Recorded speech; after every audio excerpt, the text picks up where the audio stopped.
ఈ పుస్తకాలన్నింటినీ నీకు 1 సంవత్సరానికి సరిపడా ఇస్తున్నా అన్నారు.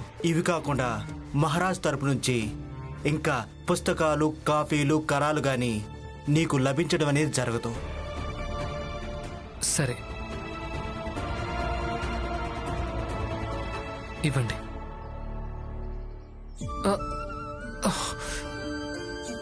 జాగ్రత్త, నేను సహాయం చేస్తాను. సరేనా? పద, నేను తీసుకొస్తా.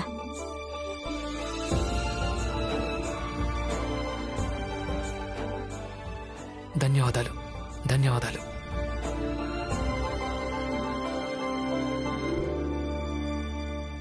పద బాబు, పద పద. ముష్టిగా ఇచ్చిన పుస్తకాలకే మరీ అంత సంతోషమా? సొంతగా కొనుక్కునే స్తోమత లేనే లేదు. ఇక ముష్టిగా ఇచ్చిన పుస్తకాలకు ఎందుకు సంతోషించడు? నోళ్లు మూసుకోండి. మీరెంతగా దిగజారిపోయారు. భీమ్ తనకున్న ప్రతిభతో ఈ పుస్తకాలన్నీ సంపాదించుకున్నాడు. దాన్ని కూడా మీరు ముష్టి అంటున్నారా? మీకు కొంచెమైనా సిగ్గనిపించాలి. పద భీమ్, లోపలికి వెళ్దాం. పద.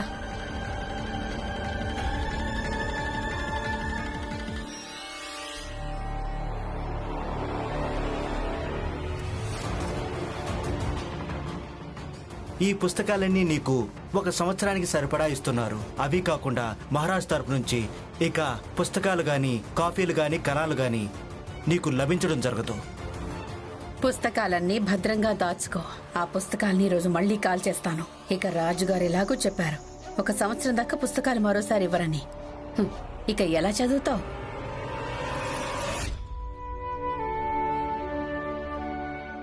ఇదిగో బాబు, ఆ,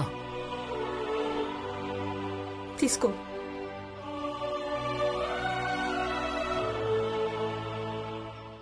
భీమ్, నువ్విక్కడికి వచ్చినప్పటి నుంచి నువ్వు చదువుకోవడం చూస్తున్నావు. నేనంటే వేలి ముద్రను ఎన్నడూ చదువుకోలేదు, ఎప్పుడూ కాపీ పుస్తకాలు చేతిలోకి తీసుకోలేదు. కానీ ఈరోజు పుస్తకాలను ఈ చేతితో తాకి ఇదంతా చూస్తుంటే చాలా సంతోషంగా ఉంది. చదువుకున్న ప్రాధాన్యత ఇప్పుడు తెలుస్తుంది. అవును భీమ్, ఈ రోజు మొదటిసారి పుస్తకాలను తాకగానే నాకు అర్థమవుతుంది పుస్తకాల ప్రాముఖ్యత ఏమిటో. చల్లగా ఉండు భీమ్, బాగా చదువు, బాగా పైకెదగాలి. ధన్యవాదాలమ్మా.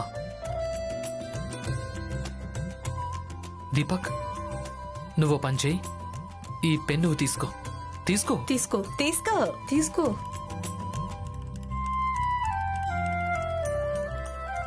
అయినా కేవలం పెన్నే కాదు, ఇదిగో ఈ కాపీ కూడా తీసుకో. ఇందులో రాసుకో.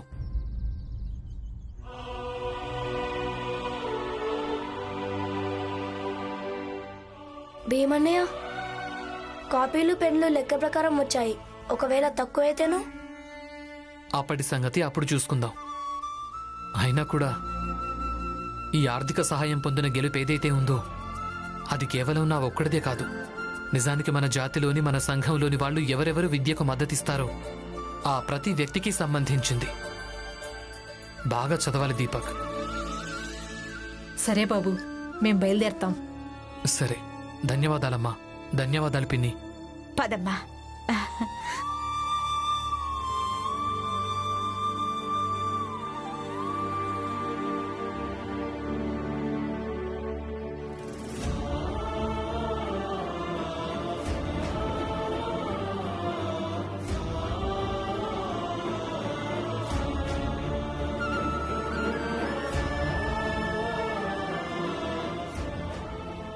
ఇది ఇచ్చేస్తే పుస్తకం ఇస్తావా?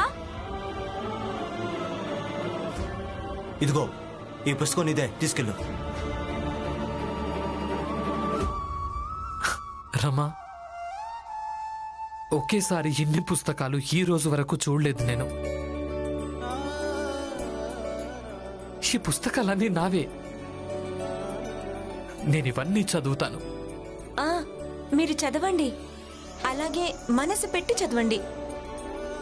అయినా ఈ పుస్తకాలు చాలా తక్కువే. ఒకరోజు మీ దగ్గర చాలా పుస్తకాలుంటాయి. అవన్నీ పెట్టడం కోసం ఇల్లే చిన్నదైపోతుంది. ఒకవేళ అలా జరిగిందంటే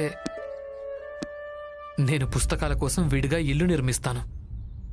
ఏంటి? పుస్తకాల కోసం విడిగా ఇల్లా? అవును, అయితే ఏమైంది? ఎలా అంటే నా కోసం ఇల్లుంది, నీ కోసం ఇల్లుంది, అలాగే పుస్తకాల కోసం ఇల్లుంటుంది.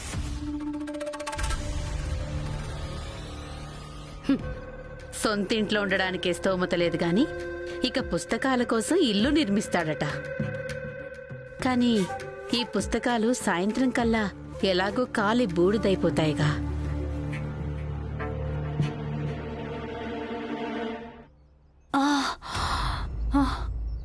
మీరా,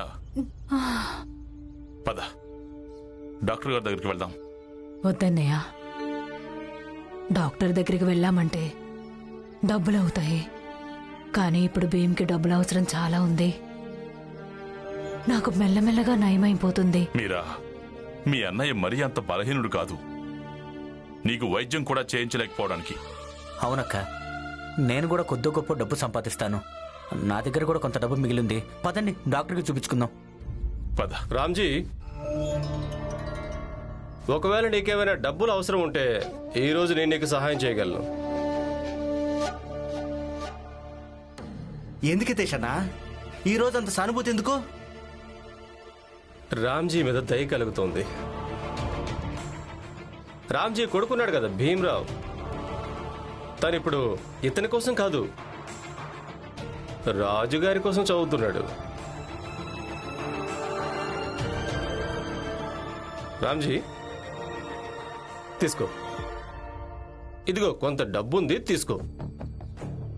అదే నీకు కొంత సహాయం అవుతుంది కదా, తీసుకో. మరీ అంతగా ఆలోచించుకో, తీసుకో. హితేష్ అన్న, మీ మనసులో ఎంత విషయం ఉందో కదా, నా విషయంలో, నా కొడుకు విషయంలో ఎప్పుడు అవకాశం దొరికినా అదంతా కక్కేస్తూ ఉంటాం. ఈ డబ్బు మీరు మీ దగ్గరే ఉంచుకోండి. ఒకవేళ ఈ డబ్బులతో నేను అమృతం కొనుక్కుని తాగినా కూడా బతకలేను. నేను కేవలం నీకు సహాయం చేద్దాం అనుకున్నాను. తీసుకోవాలని లేకుంటే అది నీ ఇష్టం. మరి ఏమంటావు జనార్దన్? పూర్తిగా నిజమే. ధన్యవాదాలు.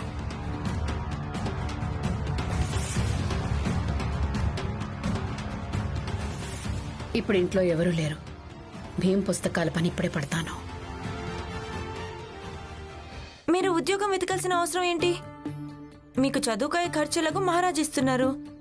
ఇక ఇంటి ఖర్చులకు సరిపడా నేనెలాగో సంపాదిస్తున్నా. అదంతా సరే రమా, కానీ చదువుతో పాటు ఏదైనా పని చేశానంటే బాగుంటుంది కదా, సహాయంగా ఉంటుంది. భీమరావు, గురుగారు, నేను నీ దగ్గరికే బయలుదేరాను.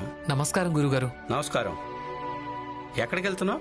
ఈ రోజు ఆదివారం కదా, కాలేజ్కి వెళ్ళేది లేదు, అందుకే ఏదైనా పని వెతుకోవడానికి వెళ్తున్నాను. ఇంతకీ మీరు మా ఇంటికి ఎందుకు వెళ్తున్నారు? రాజుగారు పుస్తకాలు ఇచ్చారు కదా, వాటికి అట్టలు వేయాలి. అట్టలు వేశామంటే ఇక సంవత్సరం అంతా కూడా పుస్తకాలు సురక్షితంగా ఉంటాయి. లేదంటే చాలా పుస్తకాలు చిరిగిపోతాయి.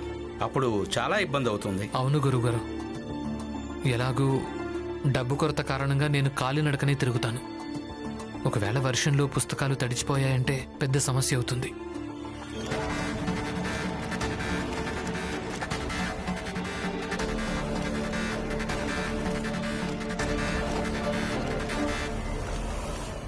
మీ ఈ గురువుకి పుస్తకాలు కొనేంత తాహతు లేదు. కానీ పుస్తకాలు సురక్షితంగా ఉంచడంలో నీకు తప్పకుండా సహాయం చేయగలడు. గురువుగారు, గురువులున్నదే సంరక్షణనివ్వటం కోసం. ఇక నాలాంటి శిష్యుని విషయంలో ఇంతకంటే గొప్ప విషయం ఏముంటుంది? నా గురువే స్వయంగా నా పుస్తకాలకు రక్షణ ఇవ్వటం కోసం మా ఇంటికి వస్తున్నారు.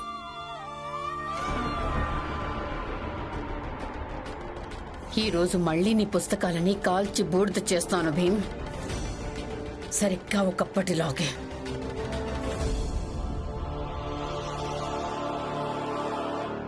గురువుగారు, ఇన్ని పుస్తకాలున్నాయంటే వాటిని చూడగానే ఈయన చాలా సంతోషించారు. రమా, భీమరావు ఎలాంటి వ్యక్తి అంటే తనకు ఒకవైపు విశ్వంలోని సామ్రాజ్యాలన్నీ ఇచ్చేయి, ఇక మరోవైపు పుస్తకాలు ఇవ్వు. నాకు పూర్తిగా నమ్మకం ఉంది, నా శిష్యుడు భీమరావు అంబేద్కర్ ఖచ్చితంగా పుస్తకాలనే ఎంచుకుంటాడు. గురువుగారు, అన్ని పుస్తకాలు నా జీవితంలో ఎప్పుడు చూడలేదు. ఇక ఈరోజు ఆ పుస్తకాలు నా గదిలో ఉన్నాయి. ఇక పదండి, మీరిద్దరు ఇంటికి పదండి. ఆలోపు నేను పుస్తకాలకు కావాల్సిన అట్టలు తీసుకొస్తాను. అలాగే. పదండి.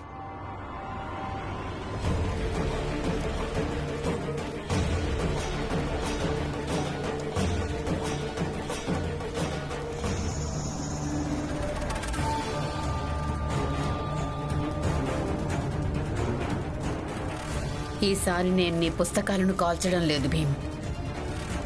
నేను నీ కలలను కాల్చేస్తున్నాను.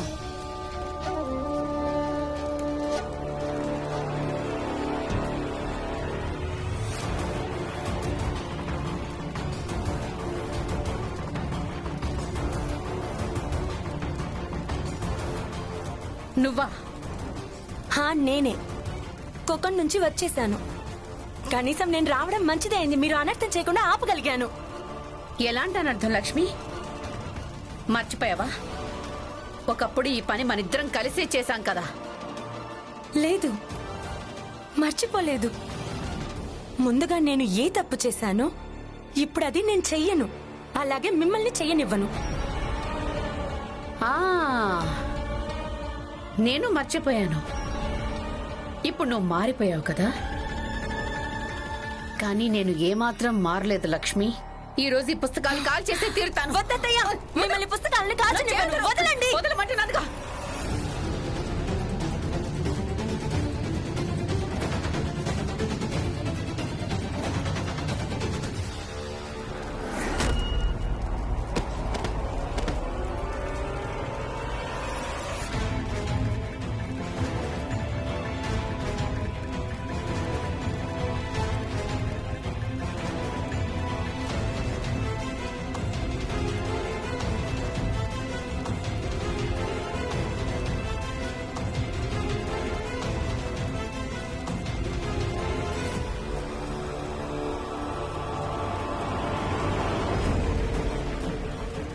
లక్ష్మి, లక్ష్మి ఆర్పేయకు, ఆర్పేయకు లక్ష్మి.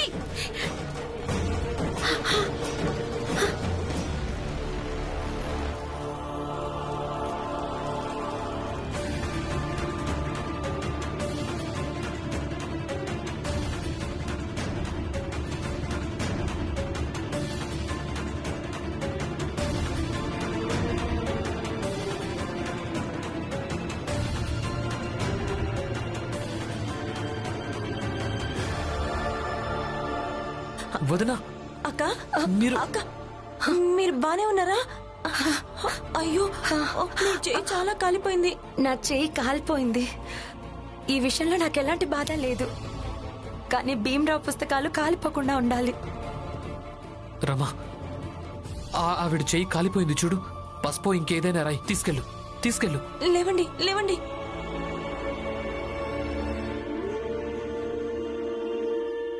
భీమ్రావ్, నేను ఒకప్పుడు నీ పుస్తకాలు కాల్చేశాను. కానీ ఈరోజు వీటిని కాపాడితే చాలా సంతోషంగా ఉంది. ఎలా అనిపిస్తుందంటే నేను ఆ పాపానికి ప్రాయశ్చిత్తం చేసుకున్నట్టు.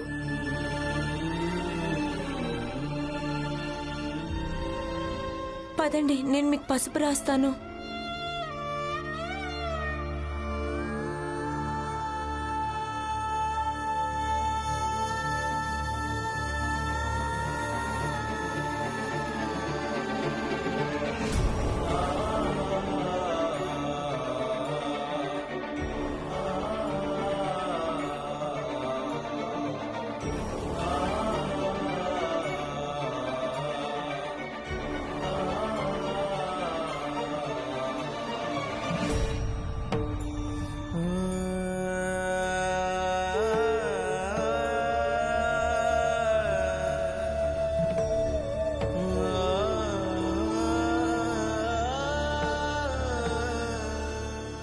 అదిగో గురువు గారు కూడా వచ్చారు.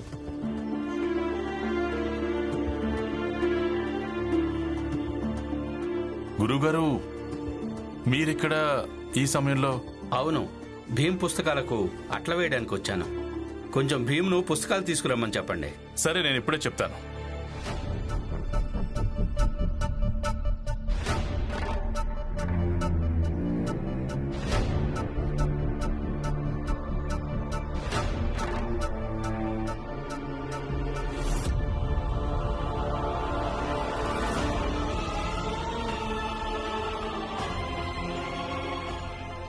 లక్ష్మి,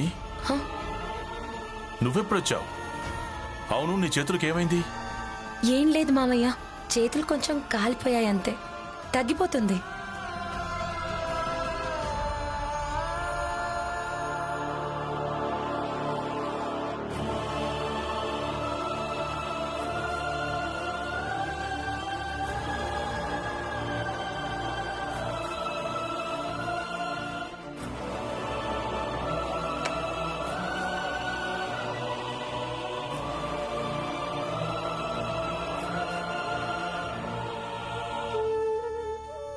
భీమ్, ఏమైంది బాబు? నీ పుస్తకాలు ఎలా ఎందుకు పడున్నాయి? అసలు ఏమైందో చెప్పు. ఏం లేదు. ఈ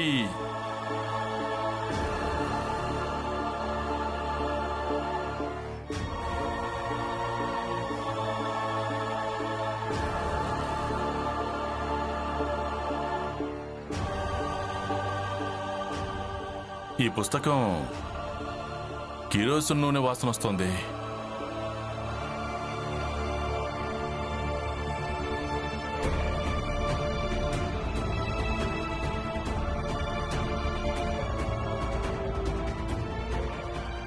ఏం లేదు మామయ్య, చేతులు కొంచెం కాలిపోయాయి అంతే, తగ్గిపోతుంది. అంటే దీని అర్థం జీజాబాయి మారలేదు, లక్ష్మి మారిపోయింది. జీజాబాయికి ఇప్పుడు బుద్ధి చెప్పక తప్పదు. వదిలేయండి నాన్న. లేదు బాబు, దీన్ని నేను ఊరికే వదిలిపెట్టను. నువ్వు ఈ పుస్తకాలన్నీ సర్దు.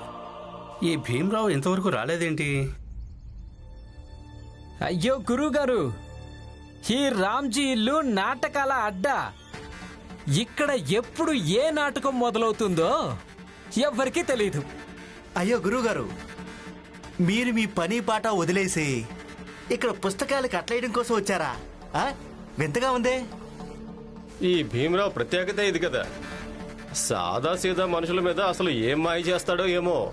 ఇక వాళ్ళంతా తనకు బానిసత్వం చేస్తుంటారు. హితేష్, గురువు గారితో మర్యాదగా మాట్లాడు. వద్దు, మాట్లాడనివ్వండి. హితేష్ గారు, ఒకవేళ మీరు చదువుకున్న వాళ్ళైతే లేదా చదువురాని తెలివైన వాళ్ళైనా కూడా మీకు ఇది అర్థమై ఉండేది.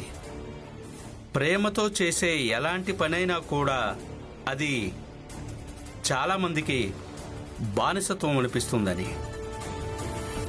ఇదే దౌర్భాగ్యం. ఏ సామాజిక వ్యవస్థ అలాగే సంకుచిత భావాలకు మీరు బానిసలో వాటి గురించి మీరెప్పుడూ మాట్లాడలేరు.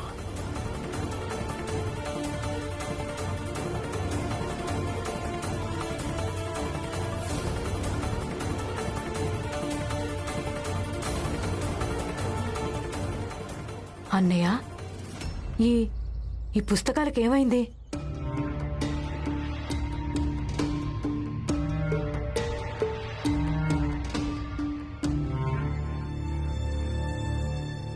నా భార్య జీజాబాయి చేసిన నిర్వాహకం. చూసారా, నేనేం చెప్పాను? ఈ రామ్జీ ఇల్లు నాటకాల అడ్డా. అదిగో మరో కొత్త నాటకం మొదలైంది. ఏజోకు, కాసేపటి దాకా నీ నోటిని మూసుకొని ఉండలేవా? నోరు మూసుకో. నాన్న, మన ఇంట్లో విషయం వీళ్ళందరికీ చెప్పాల్సిన అవసరం ఏముంది చెప్పండి? వీళ్ళకి చెప్పకూడదంటావా?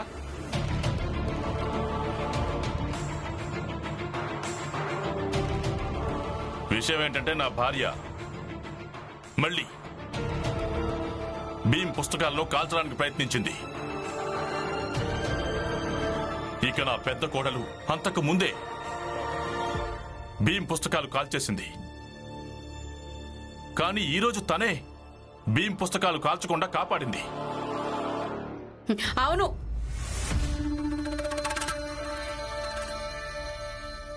మీరు చాలా మంచి పని చేశారు. మీరు చాలా మంచి పని చేశారు. వీళ్ళందరికీ తెలియడం అవసరమే కదా. మీ భార్య ఎంత చెడ్డదో, ఇక మీ పెద్ద కోడలు ఒకప్పుడు చెడ్డది, ఇప్పుడు మంచిదైపోయింది. వీళ్ళందరికీ తెలియడం చాలా అవసరం. మీరు చాలా మంచి పని చేశారు. లేదు, నేనెందుకు చెప్తున్నానంటే భవిష్యత్తులో భీమరావు అంబేద్కర్ జీవిత చరిత్ర రాయడం, వినడం, చదవడం జరుగుతుంది. వాళ్ళందరికీ స్పష్టంగా తెలిసి తీరాలి కదా తను చదువుకోవాలని ఎవరెవరు కోరుకున్నారు, అలాగే దాన్ని ఎవరెవరు వ్యతిరేకించారు.